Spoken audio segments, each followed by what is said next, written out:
ওকে, শর্টকাটটা হচ্ছে আমি এটাকে ডিলিট করে দিই।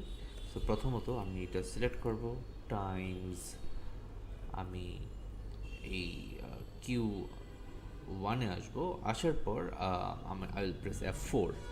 আপনার উপরে কিবোর্ডের উপরে F1 F2 F3 F4, সেই F4, এবং আপনি যদি F4 দেন তাহলে এই জিনিসটা লকড হয়ে গেল। নাও আপনি যদি ল্যাপটপ থেকে ট্রাই করেন, অনেক সময় এই F4টা কাজ করবে না। আপনাকে ফাংশন কি চেপে কন্ট্রোলের পাশে দেখেন ফাংশন কি থাকে একটা FN কি, এই FN কি চেপে F4টা দিতে হবে ইফ আপনার এই ডলার সাইনগুলো না আসে।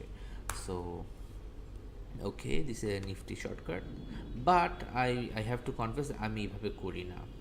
The way I do is um, আমি এখানে এসে আমি বলে দিই একটা এই সেলের একটা নাম আছে, নামটা হচ্ছে Q1। সো এই যে নেম বক্স আছে না, এই নেম বক্সে আমি এটাকে রিনেম করে দিই, ফর এক্সাম্পল USD টু টাকা। এখানে আপনি কোনো স্পেস দিতে পারবেন না, হিট এন্টার। সো এখন আমার এই সেলটা ওর নাম হয়ে গেল ইউএসডি টু টাকা সেল।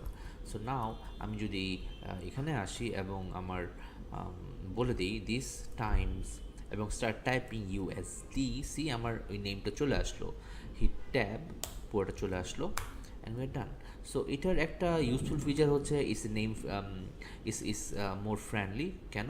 বিকজ লেটস আমি ধরুন অন্য সেলে আছি if you remember this auto sum trick. So ধরুন যে আমার এটা ডলার আছে এবং আমাকে এটাকে টাকাতে কনভার্ট করতে হবে। সো আমি চাইলে দিস টাইমস, ওই যে নামটা আমি মনে রেখেছি সেটা হচ্ছে ইউএসডি টু টাকা যদি দিই, তাহলে আমাকে ওই সেলে যেতেও হচ্ছে না। You see the point? So it's pretty handy actually.